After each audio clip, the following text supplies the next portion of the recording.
مولانا سید قمر عباس صاحب سے وہ آئے اور مجلس کو خطاب فرمائے. ایک نعرہ سلوات دیجیے.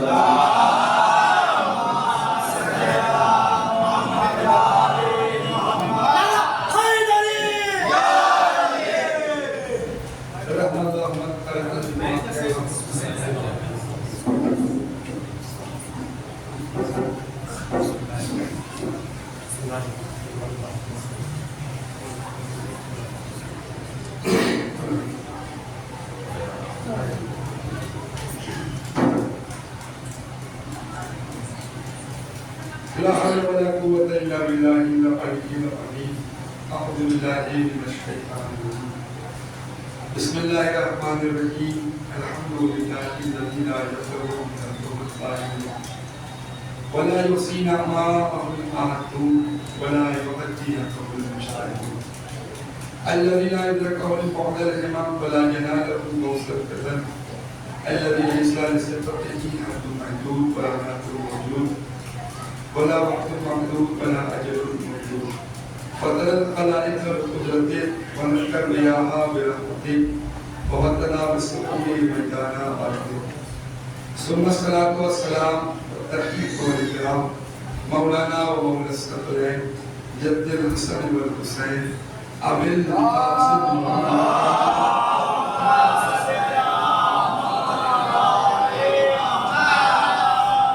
وآله الطيبين الطاهرين المعصومين المسلمين ولعنة الله على أعدائه أجمعين أما بعد فقد قال رسول الله صلى الله عليه وآله وسلم بسم الله الرحمن الرحيم إنا لقتل الحسين حرارة في قلوب المؤمنين لا تبردوا أبدا صلى الله عليه وسلم.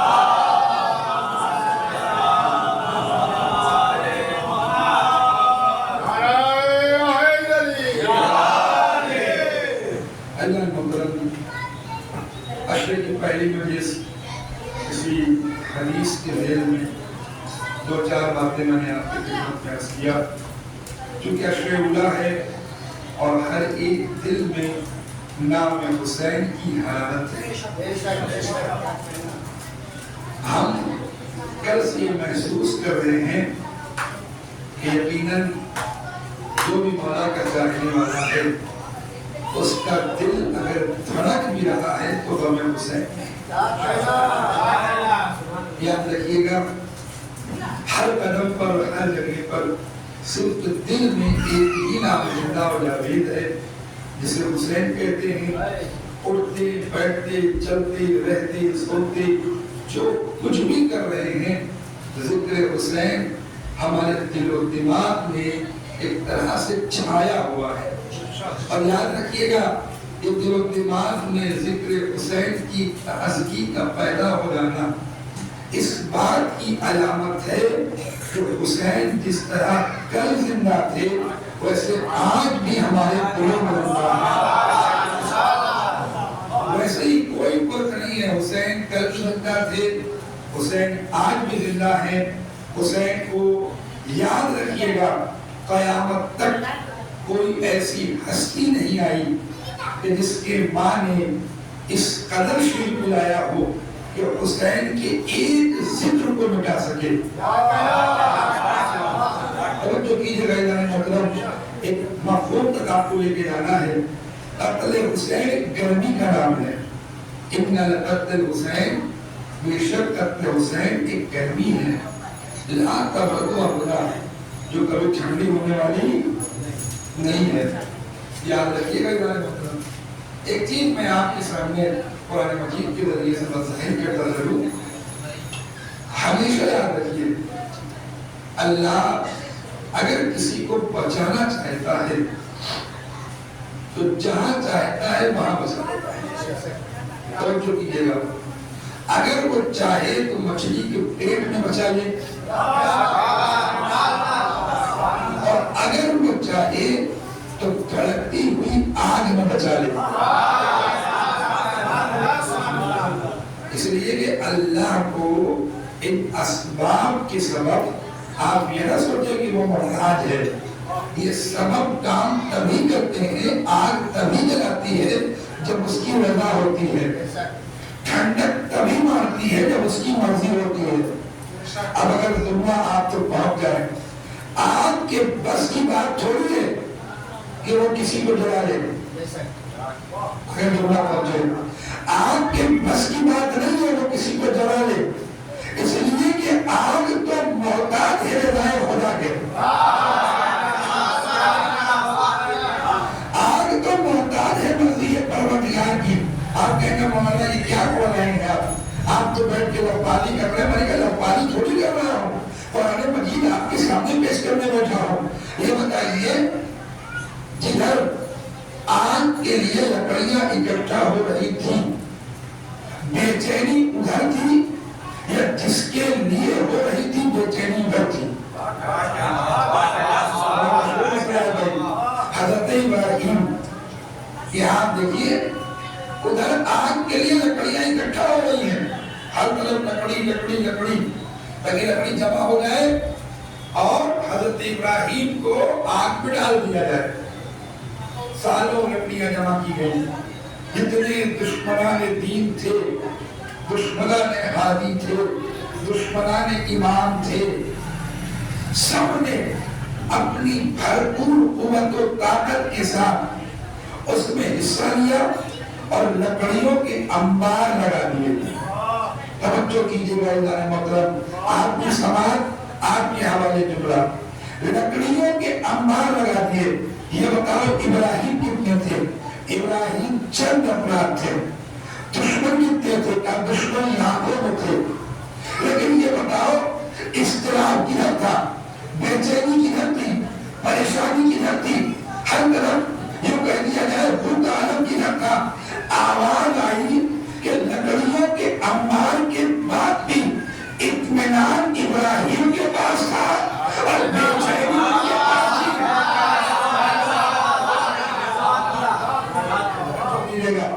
اطمینان ابراہیم کے پاس تھا, بے چینی ان کے پاس تھی. آپ کہیں گے مولانا وہ کیوں؟ کہ یاد رکھو اگر ابراہیم کے پاس بے چینی ہوتی تو ابراہیم اپنے ساتھیوں کو تلاش کرتے اور ان سے مدد مانگتے. لیکن قرآن اور روایت نے کبھی نہیں کہا کہ ابراہیم نے کسی سے مدد مانگا ہو. ہمارا حد یہ ہے جب منجنین کے اوپر چلے گئے اور فرشتوں نے کہا ابراہیم مدد چاہیے, آواز آئی ابراہیم کی کہ مدد تو چاہیے لیکن تم سے نہیں, خدا سے.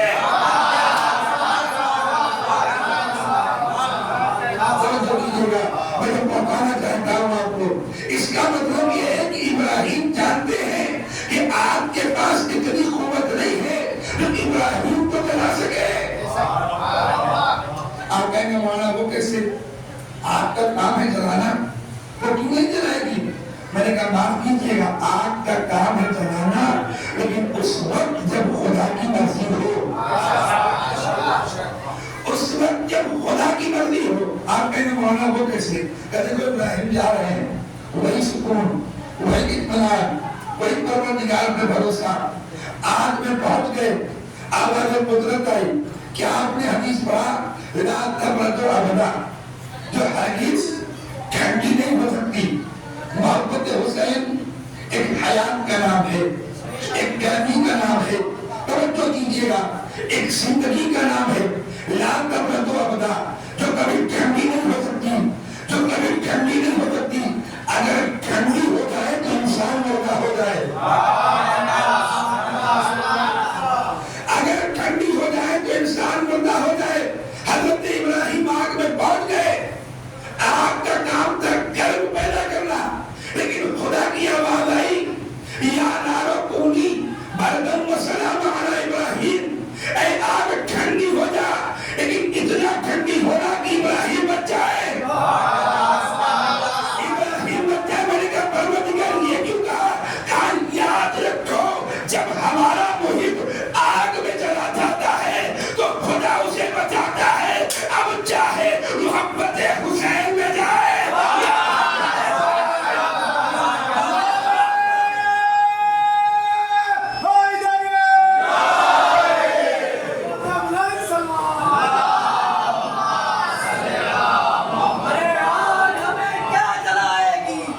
آج ہمیں کیا جلائے گی؟ ہم وہ حسینی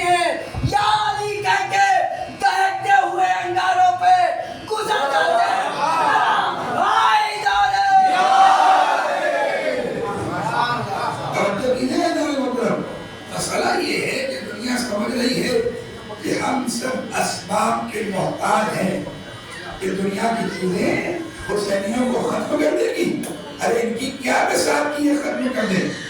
ان کے پاس وہ اوقات نہیں ہے جو کسی ایک ادادار کو اداداری سے روک دے.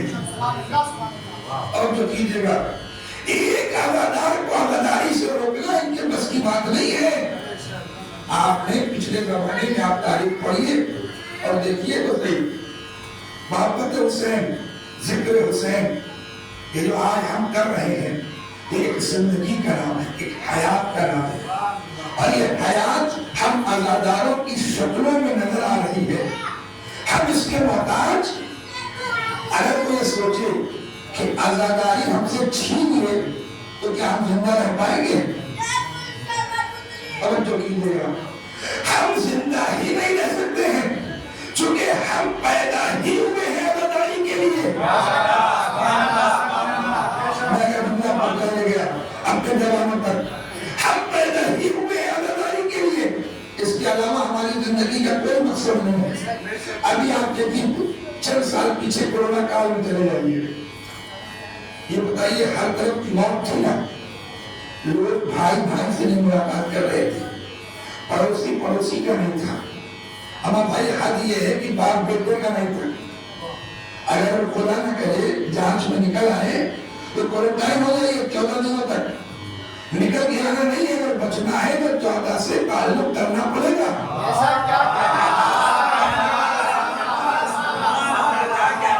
توجہ کیجیے گا، اب آپ کو وہی رہنا ہے، یہاں نہیں آنا ہے.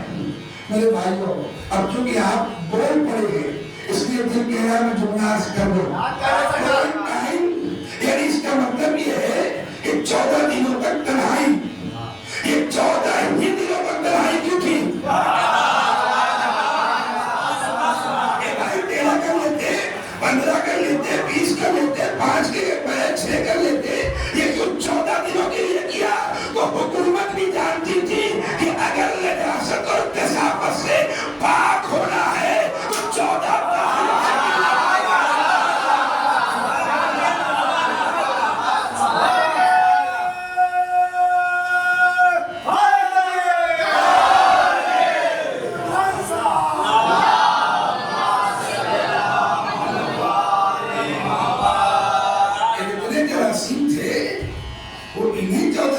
آپ کے دور ہو سکتے ہیں. چلے جاؤ گے تو میرے بھائیوں، ہندوستان کے جیسے جاہل اور بڑا جانتے ہیں کہ ہم کو ان طاہروں سے ملاقات کرنا ہے. اب مسئلہ کیا آ گیا؟ مسئلہ یہ آ گیا کہ اس زمانے میں بھائی بھائی کا نہیں، دوست دوست کا نہیں، پڑوسی پڑوسی کا نہیں، باپ بیٹے کا نہیں. ایسے زمانے میں آ گیا محرم. اگر جناب پاک گئے قتل حسین حرارت، قتل حسین حرارت یعنی گرمی، یعنی زندگی کا نام ہے. اگر جناب پاک زندگی کا نام ہے. محرم آ گیا، اب حکومتوں نے پابندی لگانا شروع کر دی. محرم نہیں کر سکتے، محرم نہیں کر سکتے، محرم نہیں کر سکتے. یہ بتاؤ کیا محرم رکا؟ توجہ کیجیے گا، جہاں معاملہ یہ تھا کہ ایک ہاتھ کی دوری بنا کے رکھو، عزاداروں نے ایک ساتھ جمع ہو کر کے عزاداری کر کے بتایا کہ تم سمجھتے ہو کہ اگر ہم نہیں کریں گے تو بچ جائیں گے، لیکن ہم یہ کہتے ہیں کہ اگر محرم نہیں کریں گے تو بچ جائیں گے.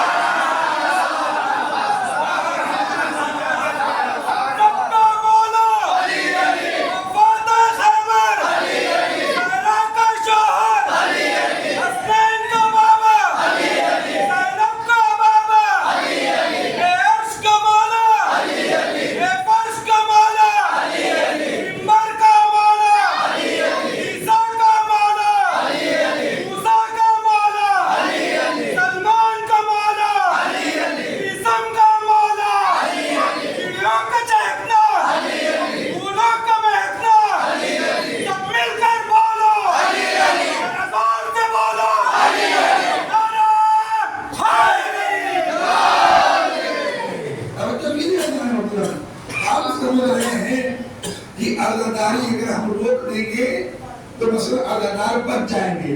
میرے بھائی اگر عزاداری روک دو گے تو ہم ویسے ہی بچ جائیں گے. ہمیں ان جراثیم کی ضرورت ہی نہیں پڑے گی.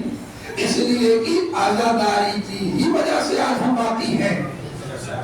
آج ہمارا وجود ذکر حسین کی وجہ سے ہے. میں آپ کی خدمت میں عرض کروں گا یقیناً ذکر حسین کا مسئلہ کیا ہے؟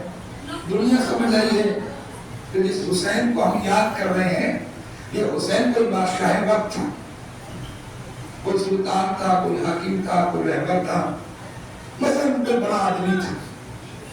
ایسے کچھ ہے بھائی. اگر سلطان ہوتا, حاکم ہوتا تو جیسے سلطانوں کی حکومت مل گئی ویسے حسین کا ذکر مل جاتا ہے. جزاک اللہ. مجلسی مجمع ہے, انشاءاللہ آپ تک یہ جملہ پہنچے گا ضرور. ہم کیا سمجھ رہے ہیں, دنیا کیا سمجھ رہی ہے؟ مثلا جیسے تمام بادشاہ تھے, شداد تھا, نمرود تھا, فرعون تھا, حامان تھا, ویسے ہی امام حسین تھے. مثلا جو ہے امام حسین کی حکومت تھی, آج ان کے ماننے والے ہیں. میں نے کہا نہیں بھائی, اگر امام حسین, جملہ سنیے گا محترم, اگر امام حسین حاکم وقت ہوتے تو یاد رکھیے گا نسلوں کے ساتھ مٹ جاتے.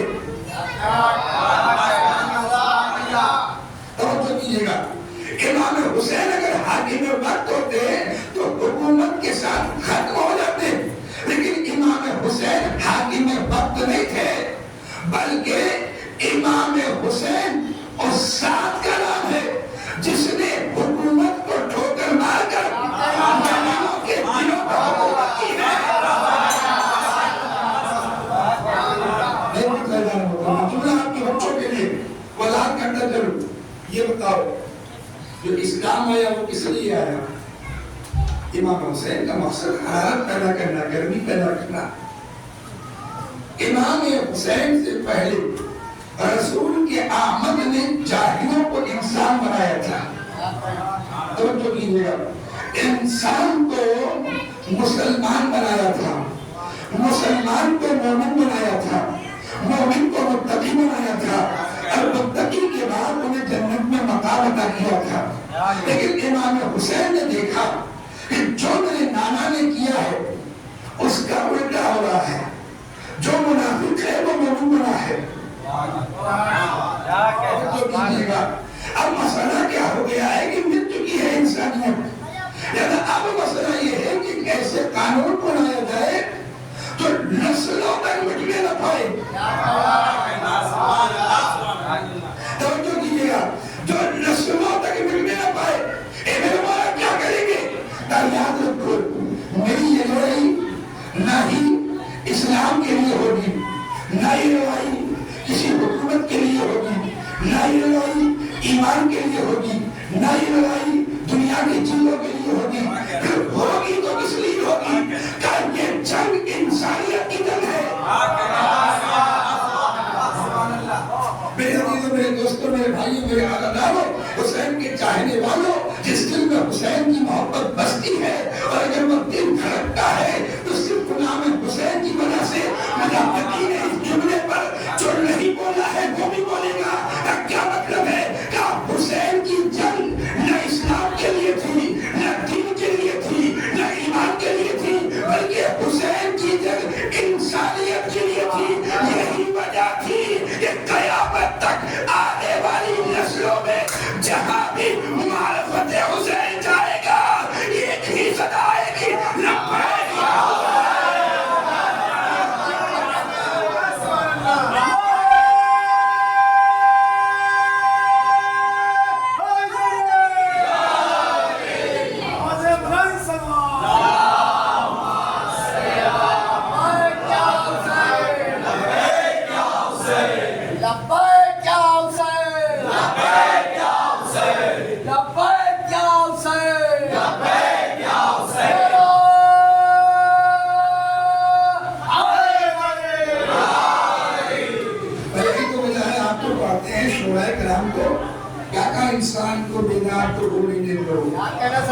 حسین. بھائی اگر یہ جنگ اسلام کے لیے ہوتی تو متحد ہو کر رہ جاتی ہیں.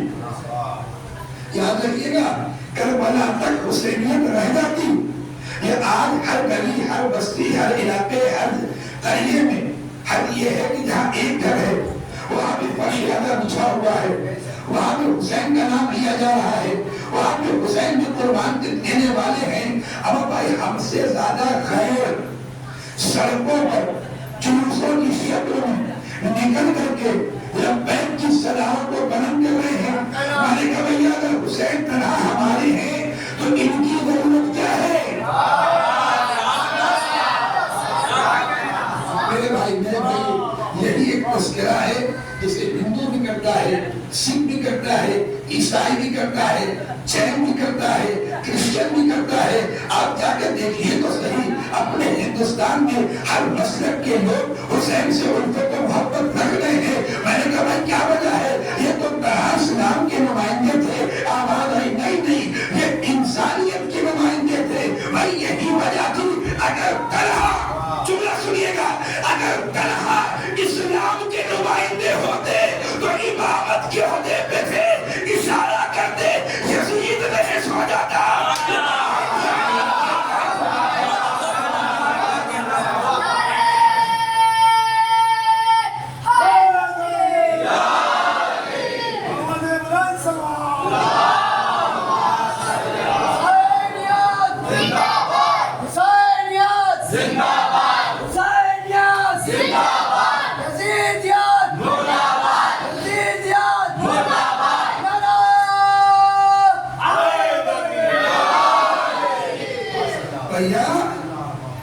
یزید کی ہلاکت کے لیے حسین کا ایک اشارہ کافی تھا.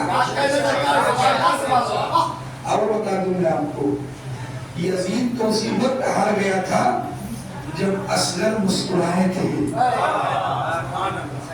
توجہ کیجیے گا میرے بھائیوں, میرے عزیزوں, کوئی ہارتا ہوا بچہ مسکراتا نہیں ہے. مصیبتوں کو دیکھ کر کے لوگ روتے ہیں. اگر دنیا پہنچ جائے, کیونکہ میں دیکھ رہا ہوں بڑی جلدی گھر بھاگ رہی ہے, مصیبتوں کو دیکھ کر لوگ روتے ہیں.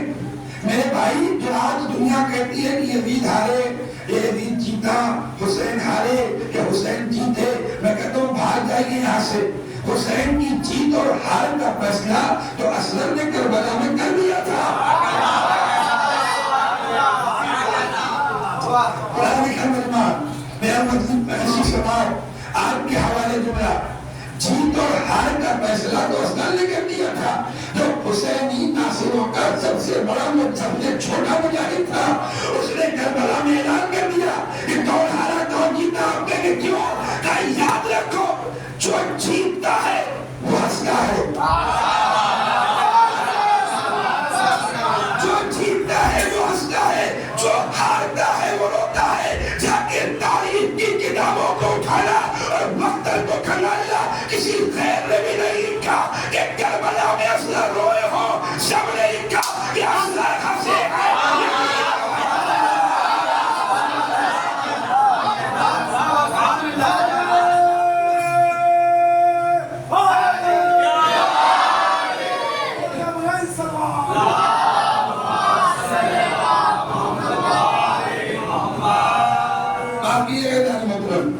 کسی تاریخ میں اٹھا کر دکھا دیجئے کہ اصغر روئے, نہیں اصغر ہنسے ہیں. یزیدیت روئی ہے, کربلا کے میدان میں روئی ہے.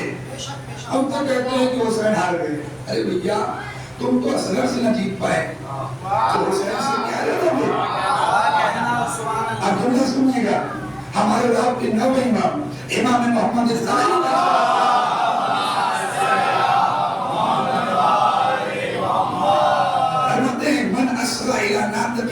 فقط عبده وإن كان ناطق من الله فقط عبد الله وإن كان ناطق من الشيطان فقط عبد الشيطان. کیا فرماتے ہیں کہ جو جس کے گیت گاتا ہے وہ اس کا بندہ ہوتا ہے. جملہ آخری ہے, جیسے سننا چاہیے گا سنیے. جو جس کے گن گاتا ہے, جو جس کی آواز پر لبیک کہتا ہے, وہ کون ہوتا ہے؟ اس کا غلام ہوتا ہے، اس کا بندہ ہوتا ہے. لیکن اگر اس کی گفتگو اللہ کی طرح ہوتی ہے اس کا مطلب وہ اللہ کا بندہ ہے. لیکن اگر گفتگو شیطان جیسی کرتا ہے تو کس کا بندہ ہوگا؟ تو یہ بولو تو صحیح، شیطان کا بندہ ہوگا. یہ میں نہیں کہہ رہا ہوں، امام معصوم کہہ رہے ہیں. جو جیسا بولتا ہے وہ اپنی پہچان بتا دیتا ہے. توجہ کیجیے گا، مجلسوں میں بیٹھ کر کے انسان کی حرکتوں اور ان کی آوازوں کو دیکھ لینا. امام نے طرح اپنے لیے تھوڑی کہا ہے بلکہ آنے والی نسلوں کے لیے کہا ہے. اگر کوئی مجلسوں میں بیٹھ کر کے مرجھا جائے،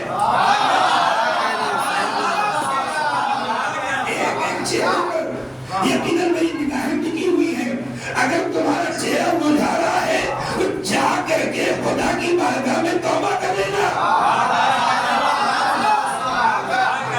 کہیں کوئی کمی تو نہیں رہ گئی ہے. کیا مطلب؟ جو جس کے لیے بولتا ہے وہ اس کا بندہ ہوتا ہے، جو جس کے لیے بولتا ہے وہ اس کا بندہ ہوتا ہے. اگر رحمان کے لیے بولا تو رحمان کا بندہ،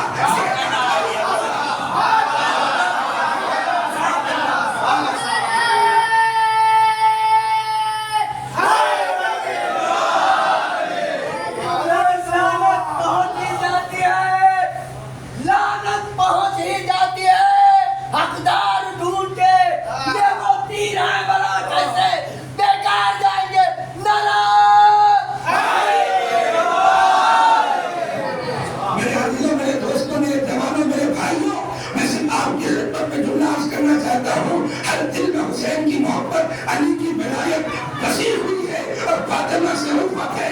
میں جملہ حاضر کر رہا ہوں، جو جیسا بولتا ہے وہ اس کا بندہ ہوتا ہے. اب مجھ سے نہ پوچھئے گا یہ محرم میں جلوس اعلیٰ کو نکال کر ہم لبیک کی صدائیں کیوں بلند کرتے ہیں. ہم بتاتے ہیں کہ تم جس حسین کو مارنا چاہتے تھے وہ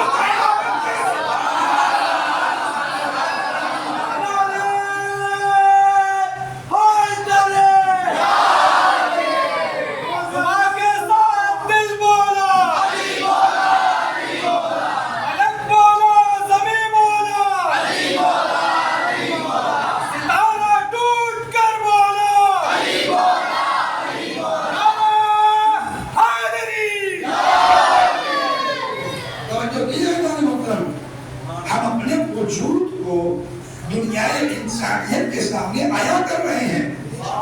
یاد رکھیے گا چھپاتا وہی ہے جس کے یہاں نفس ہے. وہ اگر وہ چھپاتا ہوئے نظر آئے تو بھئی یہ سمجھ دینا کہیں نہ کہیں خطا ضرور ہے.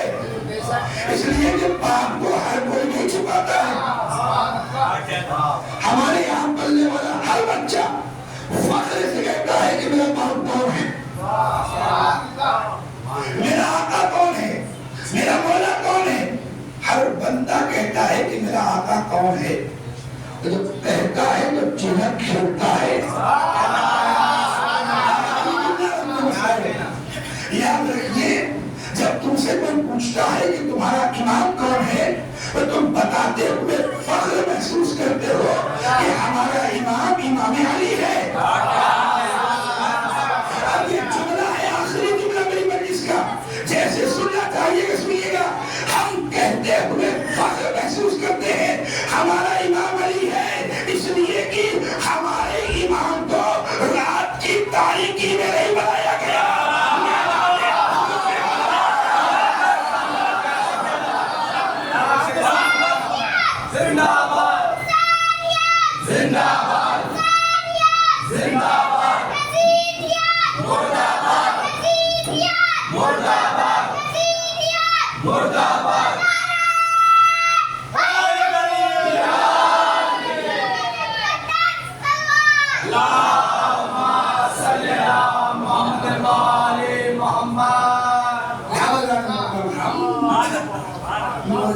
چہرے کے ساتھ اپنے امام کا نام چھوڑ لیتے ہیں. ہم بتاتے ہیں کہ ہم میدان والے ہیں.